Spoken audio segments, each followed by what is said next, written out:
أكو قصص تسمعها وتنساها، بس أكو قصص تبقى محفورة بالقلب مثل طعنة ما تندمل.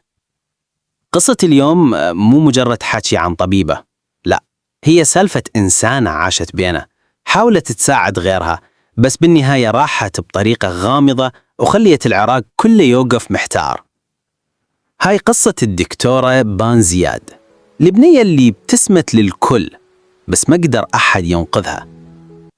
بان من صغرها كانت مختلفة، تحب الكتب، تحب الدراسة، تحب تساعد الناس.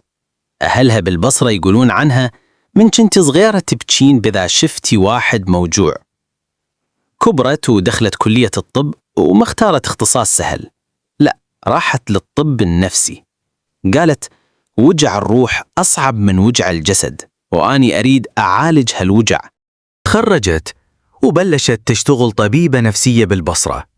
أي واحد يجي لعيادتها يشوف ابتسامة بان قبل لا يسمع صوتها. ما تفكر بالفلوس، تفكر بالمريض اللي جاي مكسور. كل الناس تحكي عنها طيبة، مؤدبة، تشتغل بضمير. بس مثل ما تعرف بالعراق الطبيب مو مرتاح، ضغوط، مشاكل، تهديدات. بان واجهت موقف خطير، طلبوا منها توقع تقرير نفسي لصالح واحد محكوم بالإعدام. التقرير إذا توقعه ينقذ حياته، بس هي رفضت، قالت الطب مو تجارة والضمير ما ينباع. يمكن هذا الرفض هو الباب اللي دخلت منه لمصيره. بيوم 4 آب 2025 خبر مثل الصاعقة، الدكتورة بان توفت وبالظروف غامضة. القضاء بسرعة طلع بيان، الحادث انتحار، كانت تعاني من ضغوط نفسية وأهلها ما قدموا دعوة، فالقضية انسدت.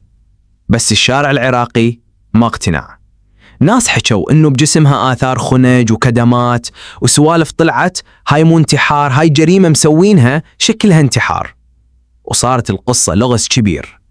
يا ترى بان استسلمت للضغط وانتحرت، لو انقتلت حتى يختفي صوتها؟ بالموضوع ما ظل بس قضية وفاة، لا، صار رمز. بالنجف، بالبصرة، ببغداد، طلع النساء يهدفن بقول إن بان مو وحدها، إحنا أهلها. الشباب رفعوا صورها، البنات قالوا إذا أهلها ساكتين الشعب ما يسكت. الكل صار يطالب بالعدالة، والكل يشوف بان مو بس طبيبة، بان صارت صوت الكل مظلوم.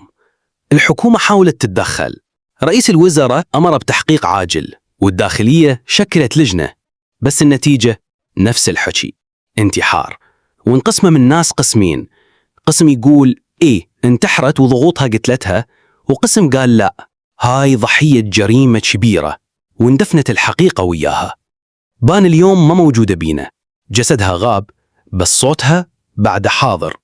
صار اسمها رمز للضمير، رمز للإنسان العراقي اللي تعبت بس ما باعت مبادئها. يمكن الحقيقة ما تنحكي كاملة، ويمكن العدالة تتأخر، بس الناس ما نسوها ولا راح ينسوها. الله يرحمك يا بان، انتي رحتي بس خليتي أثر، والأثر أقوى من الموت. لهنا وصلنا إلى نهاية قصة المغدورة الطبيبة بان.